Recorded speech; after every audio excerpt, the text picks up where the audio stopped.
রোহিঙ্গা সংকট দিন দিন জটিল আকার ধারণ করছে বলেছেন পররাষ্ট্র সচিব। বাগেরহাটে ডাকাতির ঘটনায় কোটি টাকার মালামাল সহ গ্রেফতার 7 জন। সাকিবের সঙ্গে বিয়েতে কত ভরি গহনা পড়েছিলেন অপু বিশ্বাস। আসসালামু আলাইকুম, জিবিসি টিভিতে আপনাদের স্বাগতম। আপনাদের সাথে আছি আমি সানিয়া সুলতানা। এতক্ষণ শুনছিলেন সংবাদ শিরোনাম, এবারে বিস্তারিত। পররাষ্ট্র সচিব আসাদ আলম সিয়াম বলেছেন, বাংলাদেশের রোহিঙ্গাদের একটি উল্লেখযোগ্য বোঝা বহন করে চলছে, যা দিন দিন জটিল আকার ধারণ করছে। এই পরিস্থিতি মোকাবিলায় আন্তর্জাতিক সহায়তা আরও জরুরি হয়ে পড়েছে। গতকাল পররাষ্ট্র সচিব আসাদ আলম সিয়ামের সঙ্গে সৌজন্য সাক্ষাৎ করেন মিয়ানমারের নিযুক্ত ফ্রান্সের বিশেষ দূত রাষ্ট্রদূত ক্রিস্টিয়ান লেচারভি। সেখানেই এসব কথা বলেন আসাদ আলম সিয়াম। এ সময় তারা রোহিঙ্গা ইস্যুর সার্বিক দিক নিয়েও আলোচনা করেন। পররাষ্ট্র মন্ত্রণালয় জানায়, রোহিঙ্গা সংকটের টেকসই সমাধানে প্রতিশ্রুতি ব্যক্ত করেছেন মিয়ানমারের নিযুক্ত ফ্রান্সের বিশেষ দূত। বৈঠকে দুপক্ষই রোহিঙ্গা সংকটের একটি দ্রুত, টেকসই এবং সম্মানজনক সমাধানের উপর গুরুত্বারোপ করেন। আলোচনায় রোহিঙ্গা জনগণের দ্রুত প্রত্যাবাসন, সীমিত মানবিক সহায়তা এবং আন্তর্জাতিক সহযোগিতা হ্রাস পাওয়ার বিষয়গুলো বিশেষভাবে গুরুত্ব পায়। পররাষ্ট্র সচিব রোহিঙ্গা ইস্যুতে অব্যাহত সমর্থনের জন্য ফরাসি সরকার এবং ইউরোপীয় ইউনিয়নের প্রতি কৃতজ্ঞতা প্রকাশ করেন। তিনি বলেন, রোহিঙ্গা সংকটের স্থায়ী সমাধান নিশ্চিতে আন্তর্জাতিক সম্প্রদায়কে আরও একতাবদ্ধভাবে কাজ করতে হবে। এ সময় তিনি রোহিঙ্গা শরণার্থীদের জন্য যৌথ প্রতিক্রিয়া পরিকল্পনার আওতায় বিশ্বব্যাপী আর্থিক প্রতিশ্রুতি কমে যাওয়ার বিষয়টি তুলে ধরেন। ইউরোপীয় ইউনিয়ন সহ বৈশ্বিক অংশীদারদের কাছ থেকে অতিরিক্ত তহবিল সংগ্রহে ফ্রান্সের সহযোগিতাও কামনা করেন তিনি।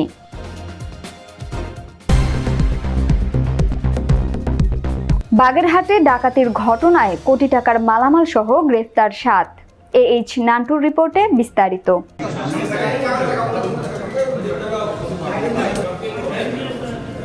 বাগেরহাটে টাউন নোয়াপাড়া এলাকায় হ্যামকো গ্রুপের ইঞ্জিন মেটাল কারখানায় দুর্ধর্ষ ডাকাতির ঘটনায় লুট করা কোটি টাকার মালামাল সহ 7 ডাকাতকে গ্রেফতার করেছে পুলিশ। বাগেরহাটের পুলিশ সুপার মোহাম্মদ তৌহিদুল আরিফ বুধবার দুপুরে প্রেস ব্রিফিংয়ে সাংবাদিকদের জানান, গত শুক্রবার রাতে ডাকাত দল কারখানার গোডাউন থেকে 15 টন অ্যালুমিনিয়াম বার, 2.5 টন তামার তার এবং 1 টন বৈদ্যুতিক তার নিয়ে 2টি ট্রাকে করে পালিয়ে যায়। ঘটনার 4 দিন পর তথ্য প্রযুক্তির মাধ্যমে চট্টগ্রাম ও ঢাকাসহ বিভিন্ন এলাকায় অভিযান চালিয়ে 7 ডাকাতকে গ্রেফতার করা হয় এবং লুটের কোটি টাকার মালামাল উদ্ধার করা হয়। এবার বিনোদনের সংবাদ।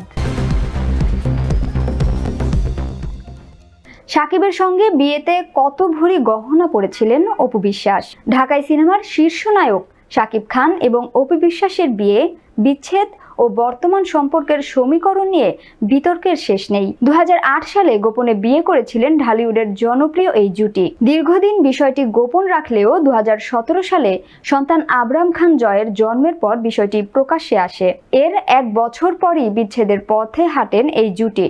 যদিও মাঝে অনেকগুলো বছর কেটে গেলেও এখনও সাকিবের সঙ্গে সুসম্পর্ক নায়িকার, যে কারণে প্রায়ই সন্তানের বাবাকে নিয়ে বিভিন্ন প্রশ্নের মুখে পড়তে হয় অপু বিশ্বাসকে। এই যেমন সম্প্রতি এক সাক্ষাৎকারে অপু বিশ্বাসের কাছে জানতে চাওয়া হয়, সাকিবের সঙ্গে বিয়ের সময় কত ভরি গহনা পড়েছিলেন তিনি। প্রশ্ন শুনে প্রথমে কিছুটা স্তম্ভিত হয়ে যান অপু। এরপর মুচকি হেসে বলেন, কত ভরি সেটা বলা কি খুব দরকার? গোপনে বিয়ে করেছিলাম তো, সুতরাং যতটা পড়ার কথা ছিল ততটা পড়িনি। খুব ছিমছাম ভাবে বিয়ে হয়েছিল আমাদের।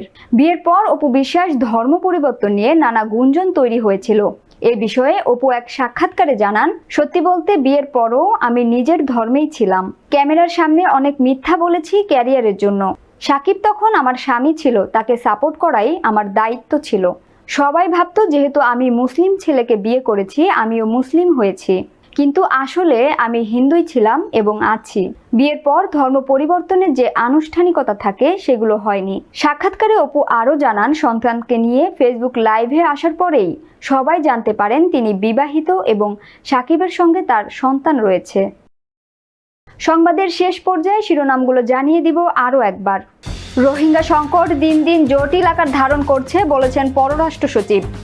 বাগেরহাটে ডাকাতির ঘটনায় কোটি টাকার মালামাল সহ গ্রেফতার 7 জন।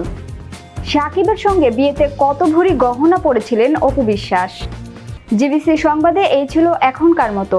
বিশ্বের যে কোনো প্রান্ত থেকে সর্বশেষ খবর জানতে ভিজিট করুন জিবিসি অফিসিয়াল ইউটিউব চ্যানেল ও ফেসবুক পেজ। এতক্ষণ সাথে থাকার জন্য ধন্যবাদ সবাইকে। পরবর্তী সংবাদ দেখার আমন্ত্রণ রইল।